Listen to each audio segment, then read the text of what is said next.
How's it going, guys? It's me, the Double Taku, and I'm here today to talk about Kiznaiver episode 11, the second to last episode. Is that how you phrase it? The episode 11, the last episode before the last episode. I am totally screwing myself up right now. Anyways, episode 11, man. Episode 10, the feels with Katsuhira, and finally meeting his friends and all that stuff. Now, episode 11 sort of went out as I predicted, sort of thing, but you know, it's gonna happen in this series. Like, Katsuhira has gone off to himself to try and reunite 7. I totally knew it was 7. I'm just checking. So Katsuhira tries to, of course, in this episode, I'm assuming that in the end of the series, that Katsuhira or the group of 7 would sort of reunite and become friends again, because Hisomu, Katsuhira, and Nico are friends. I think that's this person's name. Hopefully I'm pointing to him. I don't see him. Anyways, yeah, and you know, along with other things in this episode, a lot of interesting things happen, especially the ending. Let's talk about the ending. So, I don't know what the hell is up with Noriko and her downing the world dictator looking ass ending thing, but what the hell is that? So, you know, once again in this episode, we have some more, like, context and just more background on, like, Katsuhira and his past, and then his relationship with Noriko, where eventually Noriko comes back to school one day and they're just like, oh, can I talk to you? And then everyone's just like and whatnot, like some kind of like slice of life drama romance thing going on, but no, it's not it. So he goes to talk to her, right? And it's like they're talking about some complicated stuff, and most likely it's about like how the government is going to investigate the Kizna thing, and like how Noriko's experiments will be shut down, even though it's sort of like, you know, they wanted to do this to sort of stop like wars and fighting and violence and all that stuff, but it's getting shut down, and because they don't have the results to show that it works and whatnot. And I guess the results sort of happened when Noriko jumped off a building when she was a kid. I don't exactly know, but they have a confrontation and they seem to be at opposing sides, where Noriko is like thinking differently than Katsuhira, who Katsuhira thinks differently from Noriko, and they're clashing heads at each other on the thing of the Kizna experiment and like their past and whatnot. And eventually, interestingly enough, you know, Katsuhira does confront the 7 after. Does he do something after? No, he just confronts the 7. It's like, you know, the whole confession with Chidori and whatnot, on how he was really like. It was just really emotional. I can't really explain this stuff because I was covering paying attention, but you know, he's trying hard to reunite the 7. And after talking to Chidori, they bring all the 7 back to the roof, and then they're just like, "Oh, I need to talk to all you guys and whatnot."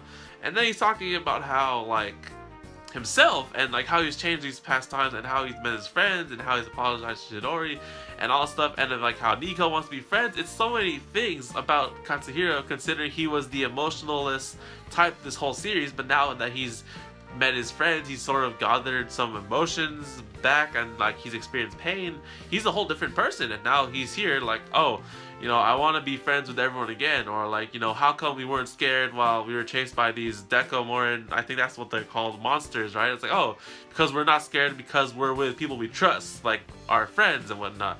So yeah, he's trying to bring back the whole group together because they're friends already, and everyone's just like super confused with Katsuhira and whatnot. But interestingly enough, Katsuhira sort of feels pain, but then everyone else starts feeling pain in their heart too, and I was like, oh, this is interesting. So they don't have their marks anymore, but they can't feel pain, but they're feeling his pain somehow. Interestingly enough, the original Kizna system that they did with on their wrist and whatnot is temporary, and they only last at the time from the mission from summer or whatever, right? So there's a time limit, right? But in the end result of it, the experiment would be a success if they would experience the pain of someone else from just looking at them, or that they would feel the pain that they were experiencing just from like looking at them, and like not even actually feeling it at all.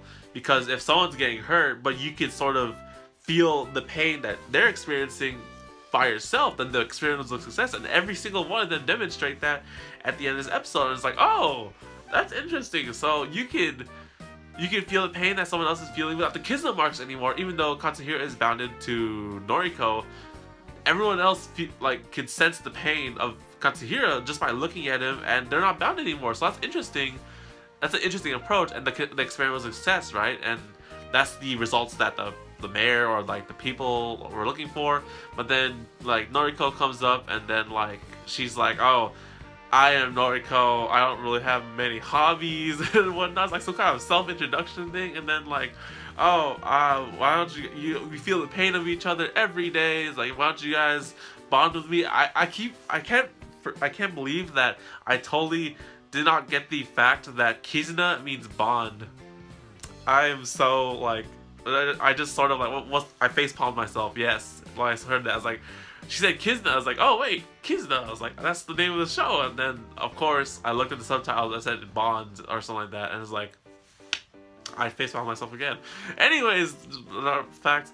So yeah, the episode ends there, and like Noriko, I don't know what the hell she is planning, but she is like on some kind of like skyscraper, not skyscraper thing, but she's like in the center of the town or the city, and then about these obstacle things with surrounded by some bodyguard Decamorians, and then I think what's gonna happen is that she's gonna jump off again, and then some kind of city-wide Kizna thing is gonna happen where they're gonna experience that pain. That's what I'm thinking, because if you look at what she's standing on, it's like those jungle gym bar things, or those things you play at the playground and whatnot, and then like I think it was a slide or like a what do you call it? The seesaw thing. Yeah, that's like the thing that she jumped off of as a kid, I think.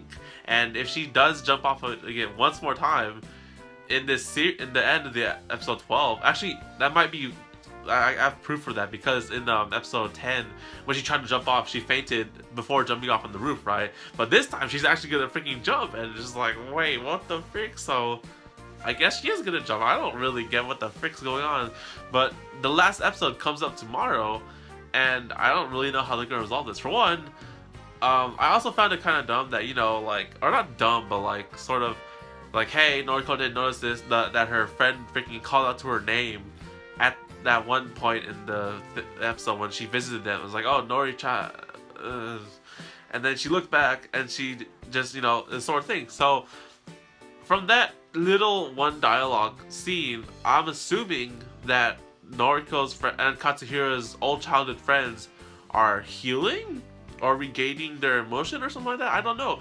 because, you know, all they did was like talk, and like, you know, usually they would not pay attention to anything in the background. They like, oh, a butterfly, like, oh, they're just like, and then stuff. But now they're actually saying like, oh, hey, look, it's Nori-chan, and after she heard her talk or something like that, right? So this series, I don't know, this episode, for one, like, you know, they're planning something big after that whole Noriko like talking to everyone on the microphone and shit, right? But well, I'm assuming she's gonna jump, and I'm assuming that she's gonna try and make everyone feel the same pain that she experiences as she jumps or something like that. But I don't know how the heck that's gonna like work, or like what's the end goal of that. You know what I'm saying? But like, we're gonna have to find out next week. That's the only thing. Like episode 12 next week, the finale, the conclusion to Kiznaiver. I don't know if any series have finished yet. I think next week, like, some series will finish. I know for sure that Hero and then this one will finish. I don't know. Then also Netoge and something else. So anyways, a lot of series are finishing up, and, you know, the only way to see the conclusion is to wait next week and subscribe, because next week I'll be covering the ending and giving my full review on the Kiznaiver series. For one, I enjoyed it, and, you know, eventually the end was really good with all the character development and whatnot in the show. But we'll talk all about that next time. So anyways, guys, like the video if you enjoyed, and subscribe, because next week I'll be covering the last episode of Kiznaiver, and we will see what the frick Noriko is up to, trying to jump off things again from tall places and whatnot. So anyways, guys, I hope you guys are doing well. So take care, guys, and I'll see you guys on the next video on the Don't Taku Anime channel. So take care, guys, and matane.